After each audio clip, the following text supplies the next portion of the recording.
Genshin Impact 1.5 is coming to an end, and 1.6 is right around the corner. This is a sort of sequel to my first impressions video, where I reviewed everything that was out at the start of the update. You should watch that one first, because I'm not going to be covering any of that stuff here. This is everything that has come out since that video, starting with Eula. Now, I didn't wish for Eula. I just didn't feel that she was going to be anything special, and I was mostly right. There are certain areas in the game where she is just insane, but from moment-to-moment gameplay, she doesn't hold a candle to Zhongli, who ran right before her. Compared to him, Eula couldn't really compete. Was she bad?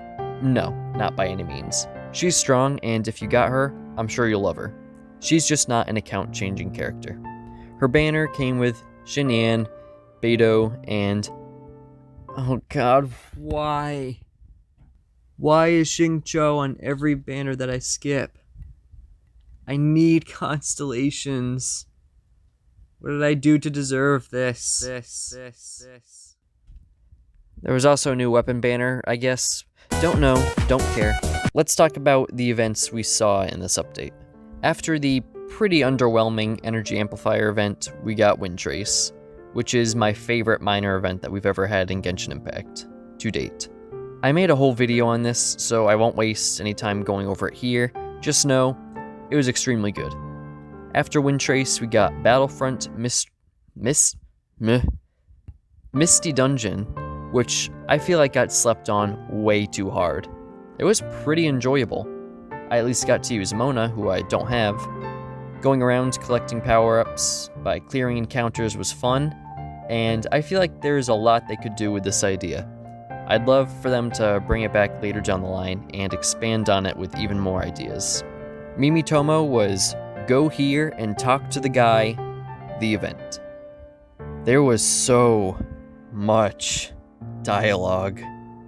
I like the idea of communicating with the Hilly Churls, but did we really need to talk to 2 of them per mission across 7 missions? It didn't help that not a single Hilly Churl was anywhere near a teleport waypoint. I swear, it felt like the devs were purposefully making them as far away from teleporters as possible. If you only had to reach and talk to them once, it would have been fine, but you need to go to them twice. There was so much unnecessary padding to an otherwise cool event. If they ever bring it back, they need to make some changes. Last up, Overflowing Mastery. Basically, get double rewards on talent book domains 3 times a day. It's fine. I wish you could use condensed resin to take 2 of your 3 double reward charges, but it's not a huge deal. I'm sure that if there wasn't a technical problem in doing that, then they would have already done it. So then, that brings us up to speed with the game so far. 1.5 is just about over, so taking into consideration my last 1.5 review and this one, was it worth it? I think so. The Serenity Teapot was the most substantial addition to this update, and it was a fun one at that. It might not be everyone's cup of tea, but I like it. I can't necessarily disagree with anyone who uses the word filler to describe this update. However, I'd like to point out that filler doesn't necessarily mean bad. It was filler, but it was still fun. Energy Amplifier may have been the weakest main event we've seen yet, but it had some interesting ideas. The small events were the best we've seen so far, particularly Windtrace.